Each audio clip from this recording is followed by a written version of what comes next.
Saraswati Namastubhyam Varane Kamarupini Vidyarambam Karishyami Siddhir Bhavatu Me Sada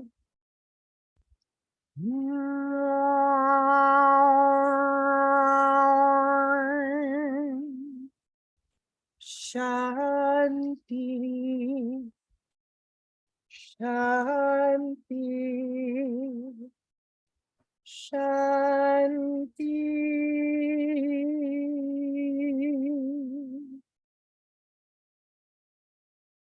Thank you for that. Welcome back to your podcast. Thanks, Shanae. Great to be here with you as always. And today I want to ask you more about your teaching.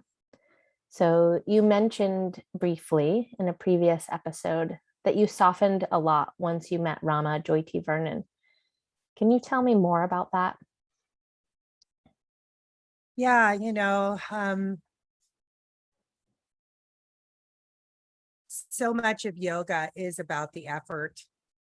And so it does require that we make the efforts because of the, the samskaras, the deep neurological trenches that we dig for ourselves. And so to get out of inertia is really the project of yoga.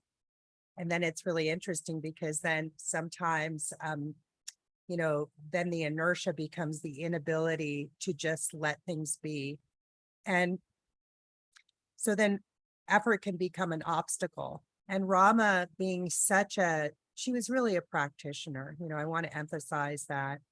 And so having really integrated and embodied so much of the experience of yoga, where samadhi is actually, it leaves markers of physiological changes. So her physiology was really unique. And by sitting in her field, you could feel that. And the way that she could penetrate her system was astounding. I mean, literally, you could see the wave of the breath move through her. And it was so wonderful because, she studied with such heavies, such, really deep gurus and thick in their knowledge. But then really as a practitioner took it on her own and used the sutra to navigate. So Patanjali is just really so skilled in being able to help us to navigate to ever more refined and subtle principles. So I really saw, for instance, she would speak about the strength of yoga. The strength in yoga is not a muscular strength. And she spoke of it as strength of Sushumna Nadi. So Sushumna is the central energy channel. I love the metric that's given to it, where the measurement, and of course it's not meant to be taken literally, is 1/100th the width of a human hair. So when we're adjusting ourselves and we start to move into that realm, we're moving into the Anu, the quanta. It's more of an energetic adjustment. And this is where we start to step out of third dimensional reality. There's no more grasping or reaching or, in my case, being nostalgic about what I used to be able to do in my practice. As we get older, it's like we need less, right? We eat less and maybe we need less and we're not doing all these fancy postures. So, it was just, and then when we look at Sushumna Nadi, literally translates as the place of pilgrimage. So we're going deep, deep, deep into our, into the center of the cosmos, like the axis in which all of the planets and all of the life are doing their beautiful pirouettes and vrittis and dances, but there's this center in which you're the seer and you're the participator. So Sushumna also means she who is most gracious, and Rama really was that. Her level of grace, her level of generosity of her spirit, in the way that she participated in the world to remind people of the unity that already is, and that we really just want the same thing, different variations. So she spoke of yoga as the strength of Sushumna Nadi, which is nervine strength. And it came to me once, these things come up a flash and you get the right words and it helps you to articulate a feeling or a psychological state. Quiet inner strength. Now, that's not to say that I don't get really excited, and I am excited, which is exciting, and that sometimes we'll change the emphasis. Like in music, there'll be forte, it'll be loud, and then fortissimo, and then piano will be soft, but it's a different kind of an energetic. And up to that point, I'd been really raised in very young traditions. I mean, I don't want to trash guys at all, but the way that it had been presented was a sense of pushing, or you were never enough, and I worked for a while with some Iyengar teachers. Again, it all just depends on the teacher, really. But there was this sense of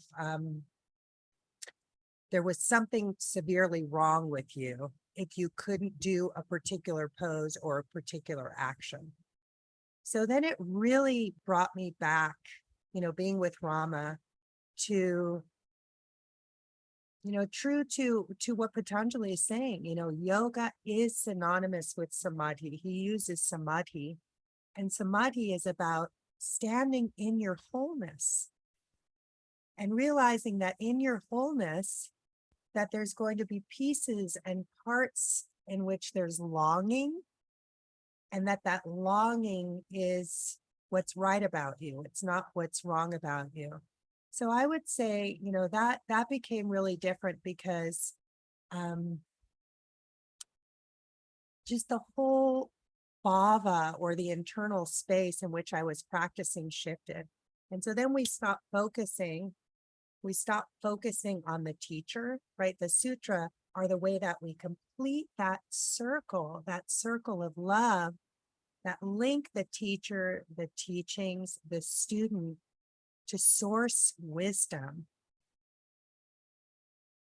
for themselves. It's like this sacred space and holy enclave. So really, I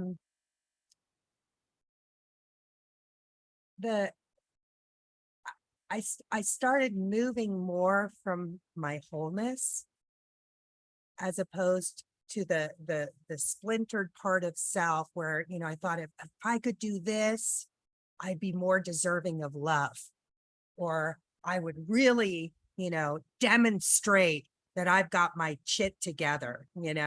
So it was a really big shift, and Rama was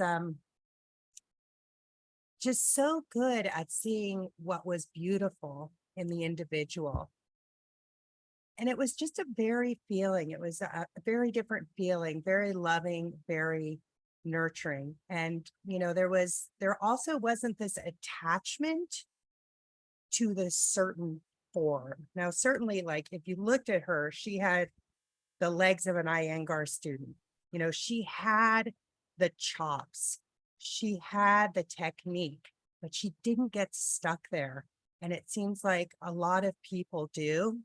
And to really realize, excuse me, to realize that, the asanas and yoga is a context for us to explore the deeper content and connectivity. Yeah, it was a revelation. Honestly, I think yoga was really kind of disintegrating me on a lot of levels. And yet I can step outside of, that moment in time and appreciate the full arc and that it was necessary. It's like we don't know maybe how to be gentle until we really know where that edge is. Yeah, so it's been very interesting and having a more breath-based practice. It's very clear in the sutra. Tasmin sati shvasa prashvasa yorgati vicheta pranayamaha.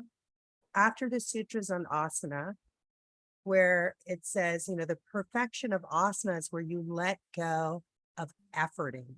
Now that's assumed that you put in the effort and that just like any art, it takes a lot of practice. And then when you look at a dancer who's really skilled, they can let the effort go with wild abandon because they're merging with spirit expressed through art. And you can see that, so I remember sitting with her one day and that, I was, that's always the best part, isn't it? When you have personal contact with your teacher. And we were talking and I just loved to listen to her. And she was also very good. She was a very good listener too. And she looked at me once and she said, "Oh, Bhavani, it takes so much effort to finally let go of effort." And here was a woman who had 50 years of deep yogic sadhana sharing that with me. And I thought, oh my God, like, thank God she told me that. That's the beauty, right? Of having a mentor, and the difference between a teacher and a mentor is there's real love and care. There's love, care, connection, and there's investment in each other. And it's a very tricky thing I've noticed for a lot of people because um, the capacity to have that kind of familiarity oftentimes makes the teacher-student relationship less effective.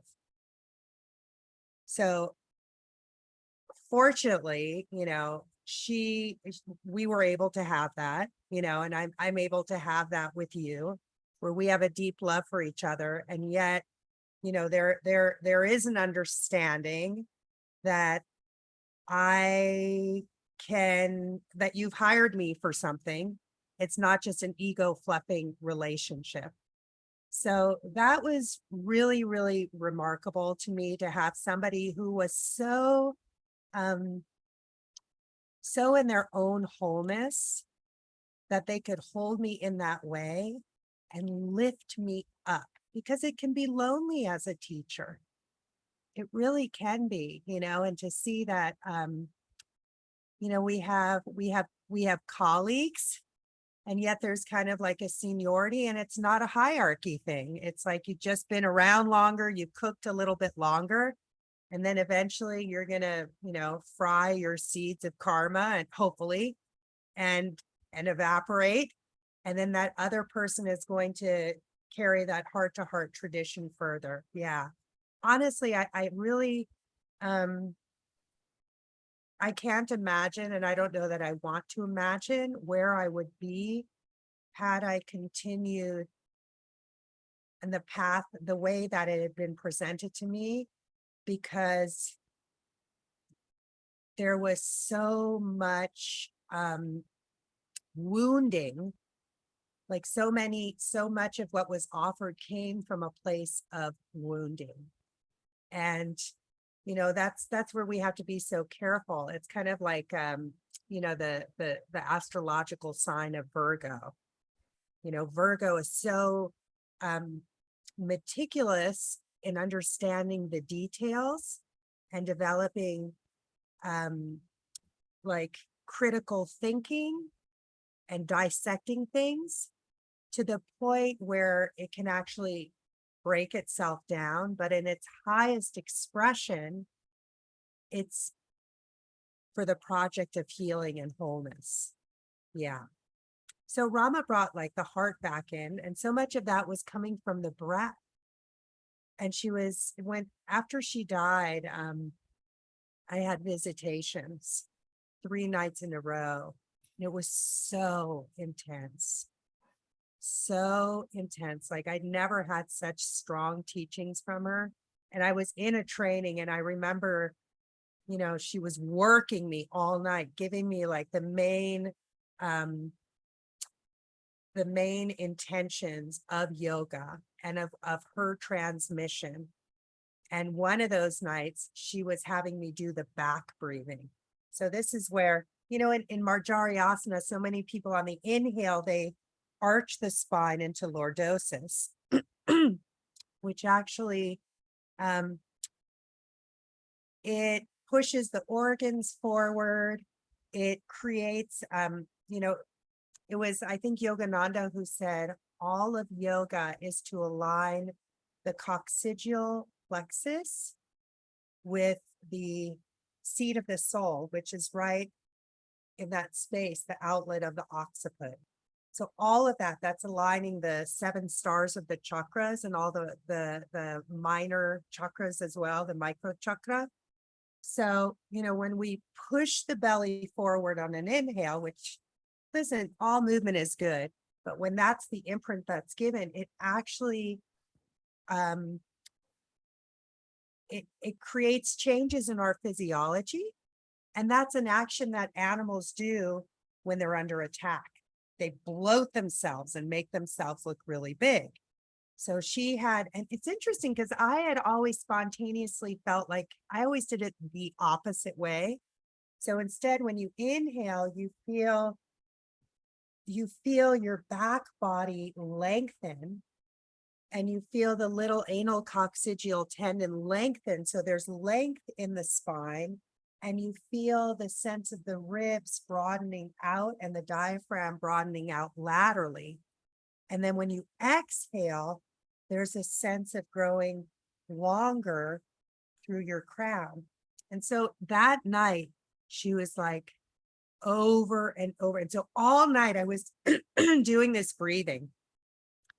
And she said, the counter pose is within the pose. So each inhale and each exhale, then we're experiencing like a back bend and a forward bend. And now we're starting to become, more adroit in yoga as a language of internal response. The other key teaching that she kept impressing, as she integrated the Gita a lot, was well, there were a couple, but that it's better that we do our own dharma poorly than try to do someone else's dharma.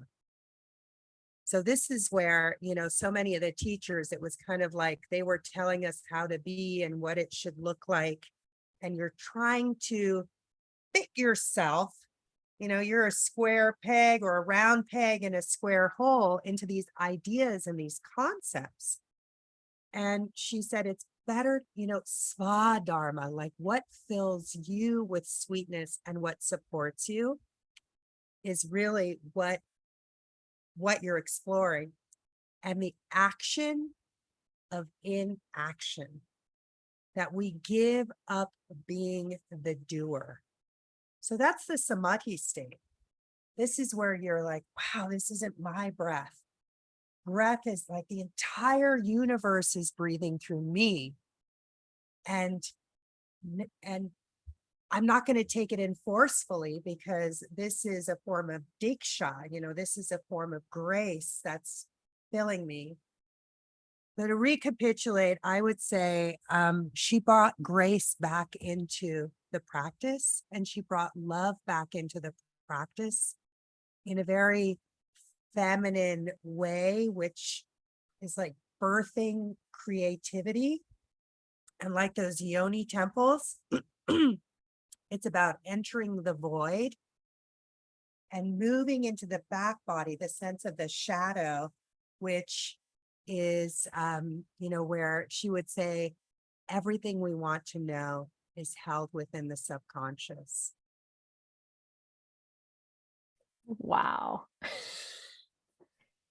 Yeah, because when I first met you, it was like I never got to meet Rama in person, and but I really feel her teachings coming through you, because when I first met you, it was like I was being given permission that there's not one right way to do yoga life in general. And it was such a relief.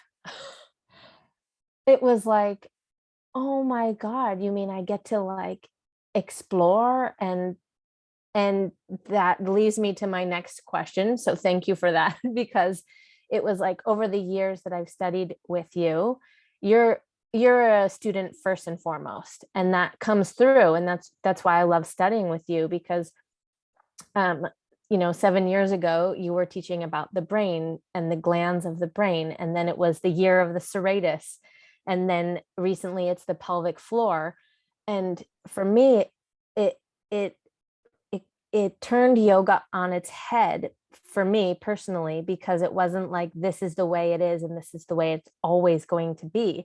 There was so much more exploration and softening, and it doesn't mean easy, because it's no less rigorous or trying or asking asking me to come outside of my you know habit body. It's very intense and uh full of heart and Wow. inquiry, like real curiosity. And so there's a lot we can go into in there, but because you're always learning and you are a student first and foremost, like how do you choose what to focus on in your teaching? I don't know that I sit there and think, what should I study next? It's that sense of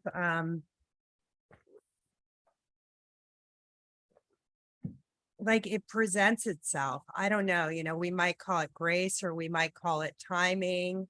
I mean, certainly I have yeah, I think that life is just kind of like, it's that sense of Hatha Yoga Anushasana. And if you're paying attention,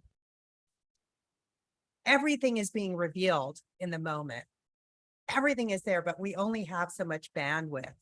So, I mean, sometimes it might be because like, oh, I have this issue going on, so I want to study that. I can't really say. I'm not really ever searching for topics. Part of it is being immersed in yoga for so long, everything kind of there's all these hints that are being dropped. And I really value and love my books and things like that. And then also my teachers, like I was a sponge. And even if there was something I didn't understand, like it would imprint within me. And then I would get curious about something. And a lot of it also is is the sense of being a teacher. Um, I almost don't want to say student because there's so much stigma around that, but like I'm inspired to keep learning, to keep sharing with the students and to take it in for me, as well. So this is like that sense of the uraburo, the snake with the tail in its mouth. It's like we're life consumes life, and we're sharing energy in this grand exchange. I can't really even, who knows how, it's just like something sparks, something connects.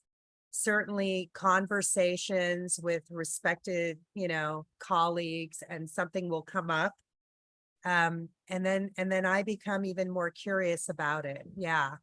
I just love that part of understanding the yoga, which is the non-dual awareness, right? That everything is connected, that sense of samadhi, every piece and every particle like affects all of the rest. We know that that's true. It's not just metaphysical conjecture. It's been proven that when a butterfly moves its wings, the entire world feels it. So when we understand that, we can explore different aspects and get a deeper sense, and we can hold the form loosely. And yet, as you know, at the same time, like there's really meticulous, there's technology that's being transmitted as I'm doing this. But it's like we're going to subtler and subtler vehicles, and then it kind of pulls us back around, so we can go from the subatomic to your toenail, to your index fingernail, so yeah, I just I've always, and this is kind of how God made me, and this is part of the gift of my bloodline and lineage, is we're generations of learners and teachers and scholars and artists. And how wonderful that rather than being a scientist or an artist, yoga is the merging of those two, where I can use my intelligence to explore the greater intelligence. And I love this phrase where what is intelligence, but it's organized systems of energy. So yeah, I'm just being fascinated, and learning is what keeps things really juicy for me. And I just, it would just be soul sucking for me personally to just be teaching the same thing every time. Now, that being said, you can never do the same trikonasana twice, but that sense of vitality and, you know, there's just those of us who are born mystics, and we delight in the mystery. And we know we're never going to see it all. And that's okay. That's like, even Patanjali says there's always going to be something missing. And even that, it took me many years, and I found it in the sutras. It was really affirming that you can't say it all. You're like, oh, I should have said this, or I should have shared this. But no, it's okay that we're always like that longing, that there's always going to be something missing, and that longing is what keeps magnetizing us in this wonderful romance of creator and creatrix, of Purusha and Prakriti, of Shiva and Shakti. How lucky are we? We're so lucky. I mean,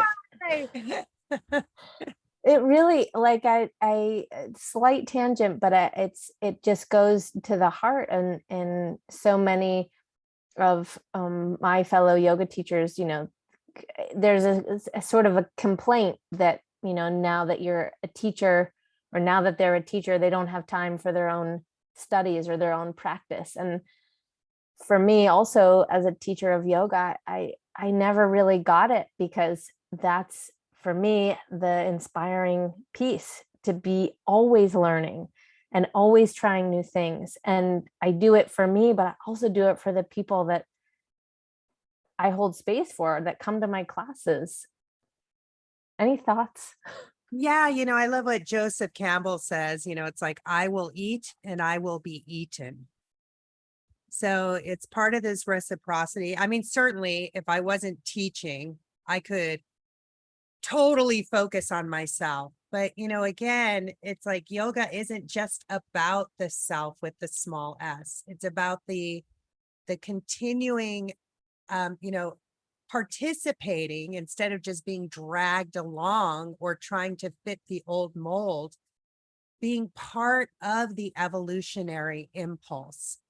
So that's, in some ways, it's a great gift. It's a great gift to be able to, just focus on your own practice. I think there'll be a time for that in life. And honestly, if people would take the time to practice before jumping into teaching, like, no one would have ever even conceived of starting to teach unless they at least had a 10-year practice. And that was even green. So, everything is now much quicker and instant. And I think it's like if you have knowledge, there's responsibility. We can always help someone.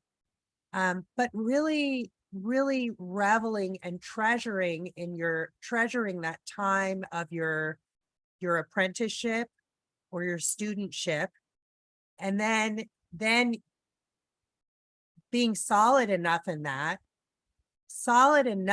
that you can be curious and even say to your students, I'm not really sure about this. I'm going to go find out. And that takes a lot of stability and a lot of maturity to recognize where you're strong in, and that it doesn't in any way negate your capacity to steward or to mentor another, to be like, there's plenty that I don't know. Yeah. And I want to circle back to the Saraswati mantra, which we started our session with. Saraswati, she is the Ishta Devata. So she is the embodiment of the shining qualities of learning, all of the arts, all of the sciences. She's a polymath. She's a polyglot. And when she sits with an open book in front of her with blank pages. So to me, that's the sense of an open mind and being an open book. That is really where learning occurs. So many people, it's like and I get it, I get it. It's like it's this great question of who am I? This was last week's sutra. So, before we can get to that question of who am I, we develop our ability to look at objects, so it's like, I want to find myself, and yoga is this process of self-realization, self-actualization. But in order to get there, like, how are we going to know ourselves unless we have the capacity to really learn and pay attention and be receptive about the formlessness of all nature, right? But we have to understand form to certain degrees, and we can get stuck there. So we may be really skilled in a posture, but not really have a sense of knowing ourselves, knowing our fragilities, and taking care of ourselves. Yoga is self-care. And then eventually we start to discover who we are, which is also formless. We're dynamic beings. So it's just so beautiful. And it is, talk about pure grace, that we have these insights, that we have this, and I think I shared earlier, the tradition of yoga in the original Sanskrita, the Devanagari, it's an angelic language. It is grace, and it was a transmission for us spiritual beings living in a material world, in a material body, to remember the essence of our spirit. And then how amazing that we're on this Goldilocks planet. I mean, you're in a beautiful place right now. You're in, La Belle France. And, I'm on Kauai, which is like just the level of fecundity and the purity of the elements and the potency of the nature spirits here. I mean, it's tangible. It's amazing to be in this body, and it's amazing to be in this life, and it's freaking hard sometimes, but like deliciously so. And sometimes we have to remember that, right? Yeah, it really and it all comes back to the first sutra, like, wow, this is your life. This is your life. Are you going to initiate yourself in each moment to really extract that nectar and to be pierced over and over again with love. Yeah. Yeah. Oh my gosh. I mean, that's well said. That's what the yoga is for me, over and over and over. Mm. Is there anything else you want to tell me about how your teaching has changed or been influenced since you started studying more in-depthly Patanjali's Yoga Sutra? Yeah, definitely. I just love the way that the sutra are prompts. They're prompts to help you to, like, okay, yeah, now I've developed focus here. And then it's kind of like, well, what about over here? What about over here? And recognizing, how shall I say? Gosh, that's such a deep question, and it's an ongoing question. But I would say it keeps the focus on the greater integrity, and that is not something that's separate from us. And so we, so much of what is spoon fed to us, certainly the economy is supported on this sense that you aren't enough, or that you need this shiny, pretty bauble thing, or that you need this outward attention. And so it's really about, how I would express it is that yoga is communion. It's that sense of feeding the holy, of offering yourself and as part of life's beauty making, and that you are something that's never before been seen. And so certainly, we can feel that on the map. And then when we come into life, as Rama would talk about the kleshas, which are kind of those uncomfortable states of mind and attitude, or when things are not easy. Klesh means affliction. They're not negative in themselves, because that's how we grow, and our kleshas will bump up against somebody else's kleshas. And she would say, and eventually we bump up against each other and life bumps up against us. And it kind of like knocks off the rough edges, the sharp corners, and it starts to smooth us out so we become more well-rounded. So that is really wonderful. I'm pretty fierce by nature. You too? Yeah, exactly. And to realize that, like, it's the fearless love, or the ferocity of love, or the passion. And I just love, it's like we'll be in the sutra mentorship and something will come up, some ripple, some vritti, some rough edge. And, usually it's in my marriage. That's like, they say the hardest yoga after being a mother, right? Because you have two egos you've got to merge together.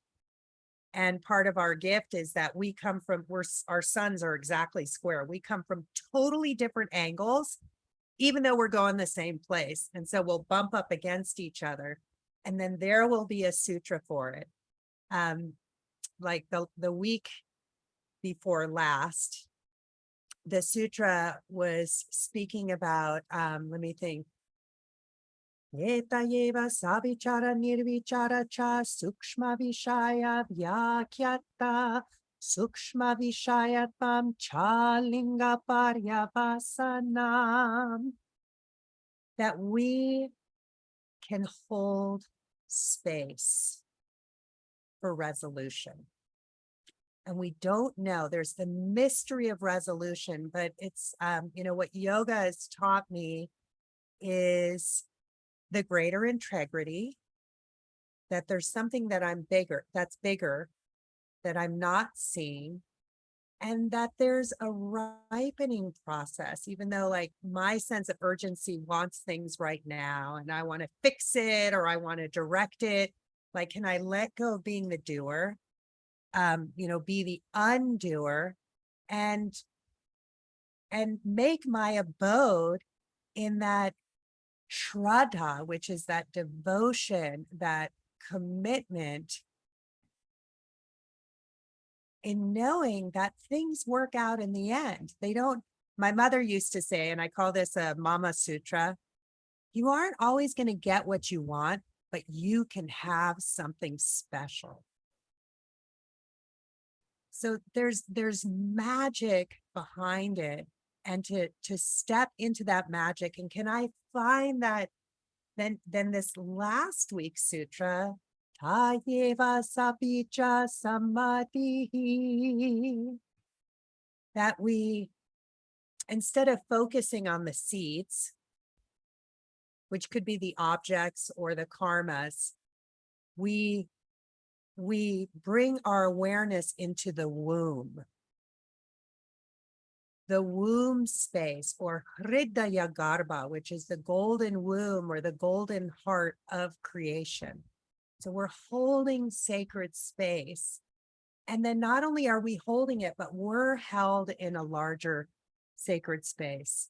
So that relayed right to, some kind of, friction that was occurring in a discussion in marriage. And I was like, you know what? I don't have to, the right to be right. I can let that go. I don't need the right to be right. And I know that things are going to borrow from an old Shaker song.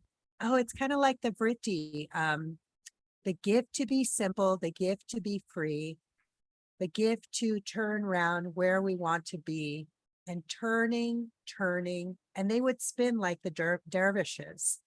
Turning, we come round right. Yeah. So it's like, it just gives me so much comfort, because this isn't a philosophy. First sutra, Atha Yoga Anushasana. I'm like, I've been through it. I've gone through the thick of it. I've been through the dark night. And let me tell you, there is a way through this. And this is the initiation that's just going to happen again and again. And you can relax into the unknowing. So there's the known knowns. There's the known unknowns. There's the unknown unknown. And then there are the unknown knowns. And I just love that. It's like, it's already in there, and it's just that process of remembering. So yeah, just for me, the sutra are a way of weaving what can seem like really, the world, it can feel really chaotic and really broken. But then we realize that, we're only looking at one little piece or one little part. We change our perspective.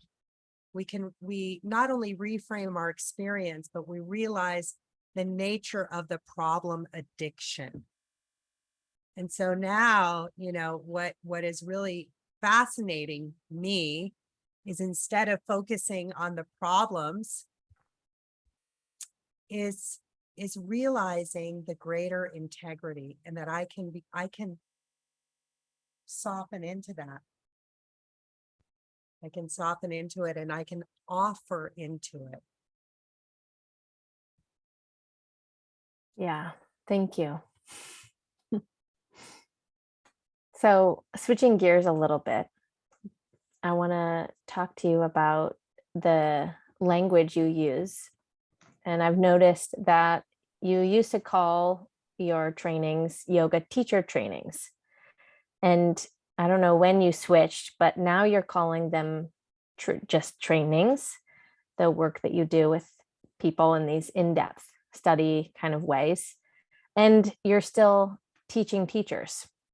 So what changed for you? I don't know that was a conscious choice. Fair enough. Yeah.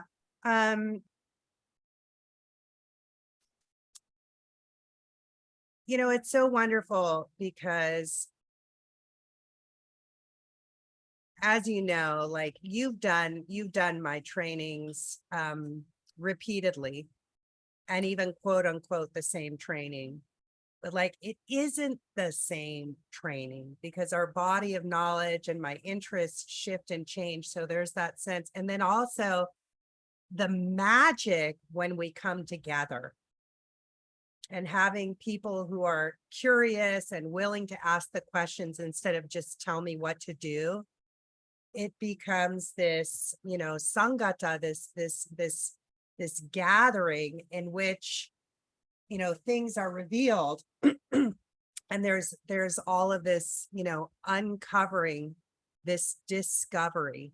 So I think that's really where it comes from. And certainly, you know, there is a container and there is a structure, but it's almost like jazz music, you know, it's like here's the main theme.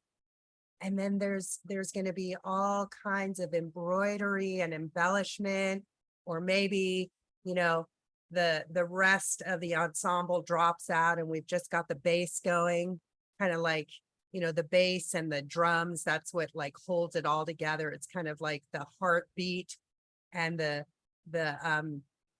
blood being pushed, you know, through the cardiovascular system. And then, but then it all kind of comes back in a reprise. And so I really enjoy that process. Honestly, you know, nomenclature is so tricky. They're all immersions is more accurate. So I call them kind of like, I think teacher training / immersion, because that's when we take the deep dive. And I love that when people come into that, it's like they know we're coming into a ritual space, we're coming into a ceremonial space, and we're all here to throw ourselves into this fire of metamorphosis, you know? So it's kind of like, you know, we're going in and we're jumping off, you know, the place that we know, and we're in it together. And the sense of consistency and everybody coming together over, you know, concentrated time over a more lengthy amount of time. And we come out, and I feel like, you know, in the beginning, I used to like be really rigorous about, you know, we're going to learn this, and the other. And I feel that, you know, the way that people come out of the fire of that experience is they've embodied things and then they can articulate it rather than this sense of rote learning. And that's something, I don't know when it happened, maybe in the Victorian age, where the teacher would stand at the head of the room like a god or like a clergyman and sit there and pontificate, and the student was expected to absorb it and be able to regurgitate it. And so now what I love is just seeing people come out with a greater sense of themselves and a greater integration. Like, yeah, we're learning the yoga, but we're developing understanding about ourselves. So the focus is different. And yeah, it's a bit of a struggle to find the right words for it. But training is something that when, you know, it goes through someone's ear, the nerve impulse, it hits the right points for them to understand what I'm offering. And also, you know, a lot of people are looking for that. So it is a training, but it's so much more. And I'm personally really, I like it. I mean, whether that was intentional or not, you know, training / immersion is so, it says so much more than just yoga teacher training, which, yeah, it has a lot in there. And that's always been a question for me, you know, about, you know, teachers leading these trainings. And often people, that's just kind of like a factory mill. They go in, they learn the thing, they come out. And instead of really deepening the inquiry over the months and years and decades, hopefully, that we get to spend with our teachers. I would agree with you. I mean, that's like, certainly you can go online and get a training for really like discount prices and big box prices. And, I wish I could do that, but it doesn't really work, in the greater scheme of things.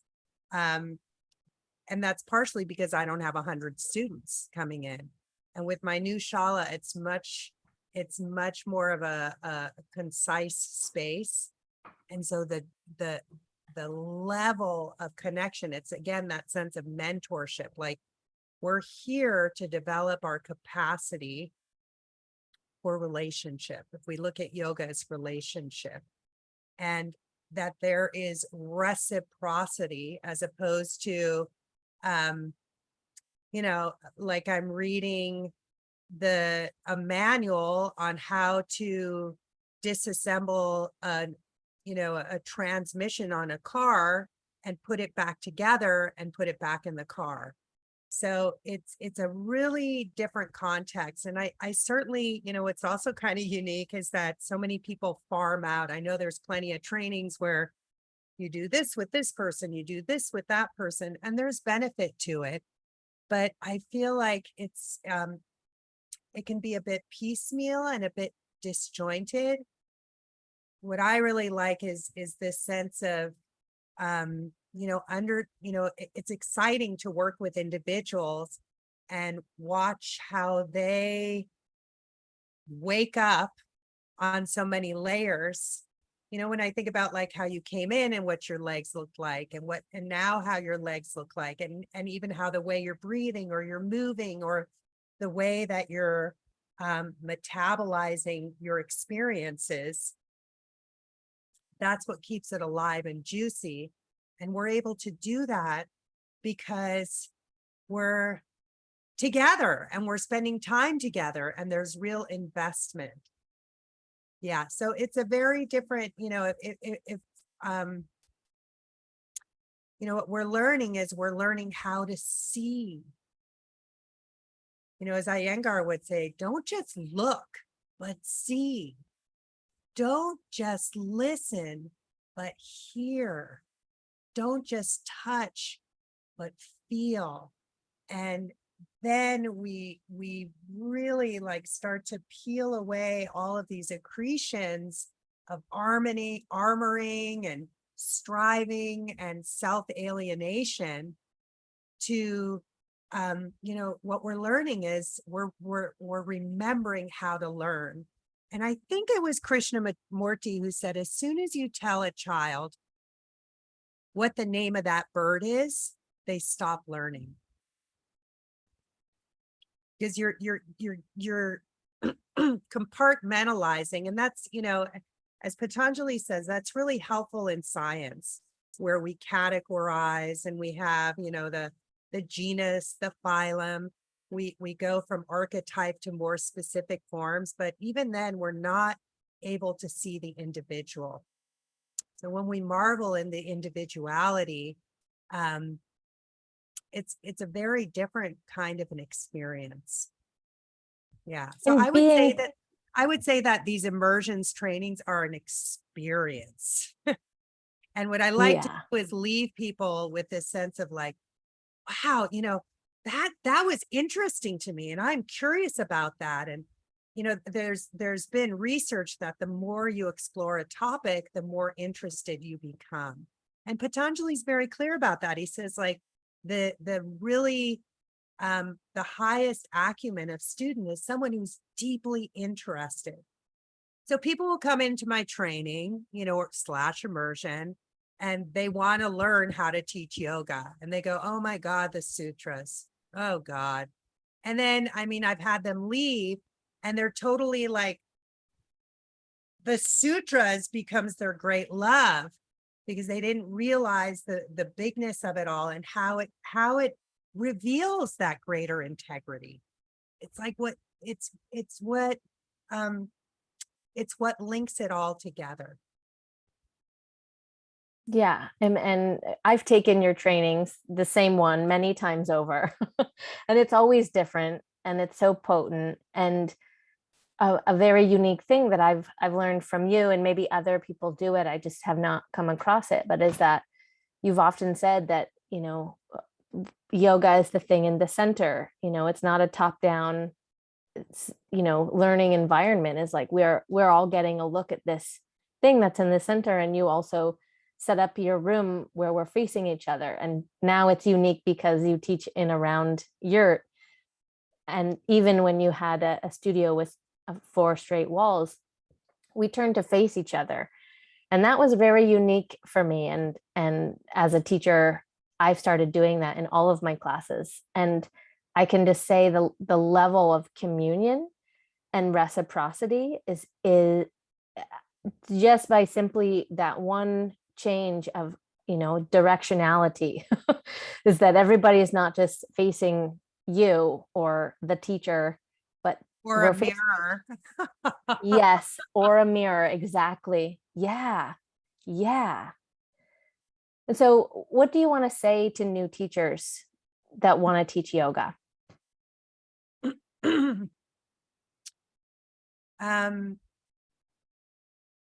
I would say don't quit your day job. Because when we have an expectation, when we turn like the love and the art into our bread and butter, then it can put a lot of pressure on the situation. That just happened organically for me. I mean, I had like 6 jobs just so that I could share yoga. I never expected it. And somehow magically it's worked out where I've been able to, make a living out of it. So that's pretty basic, because it really changes the context of how you're approaching it.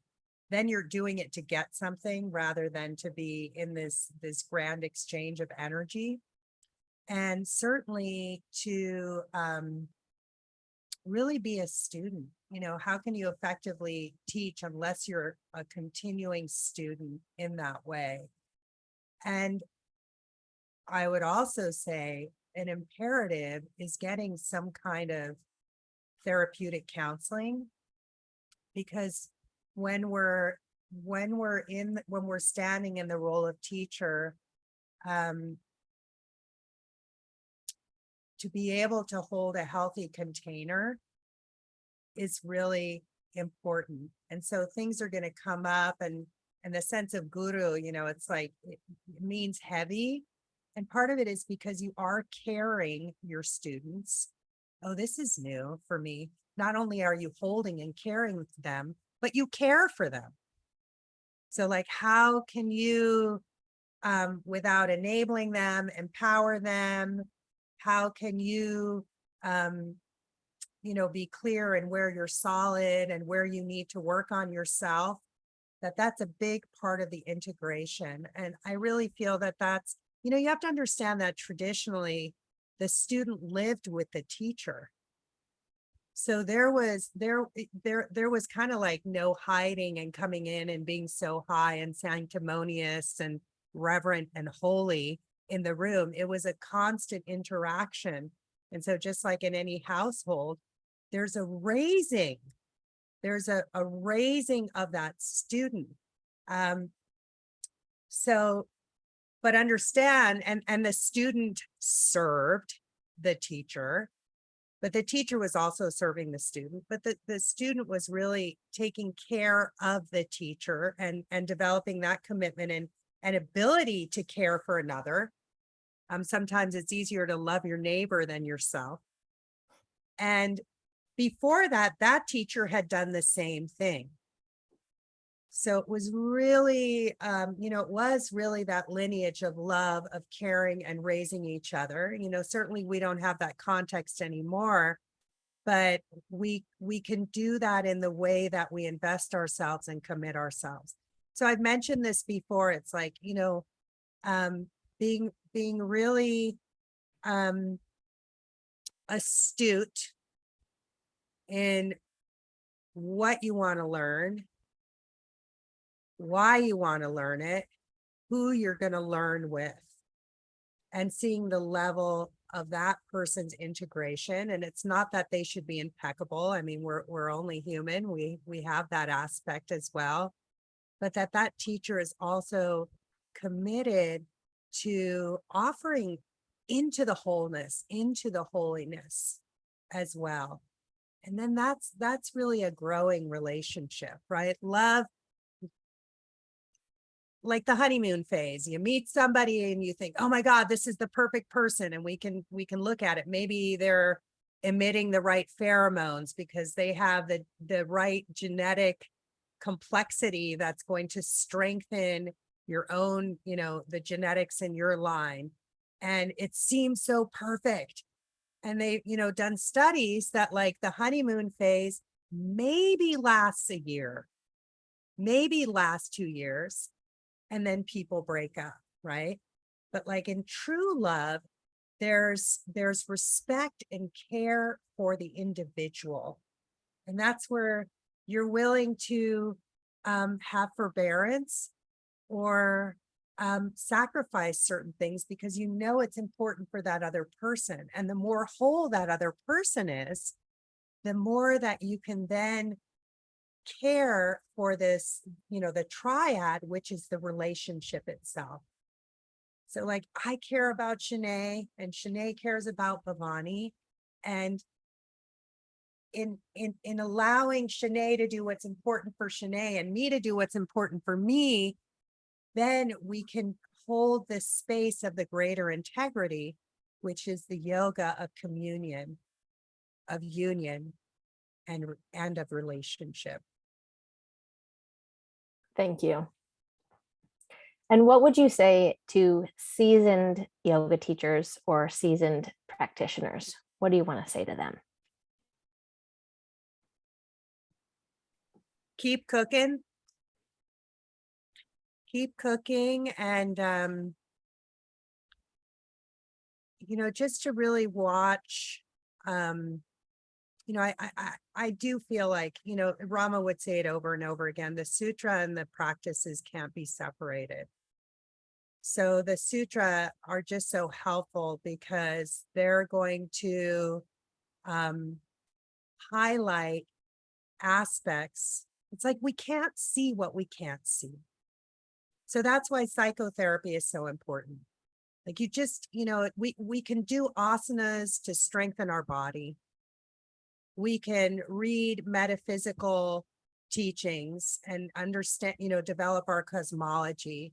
But as far as developing our own emotional intelligence and psycho-spiritual maturity, that's where the sutra, which are transpersonal psychology, and having, periods of psychoanalysis or therapeutics along with the practice.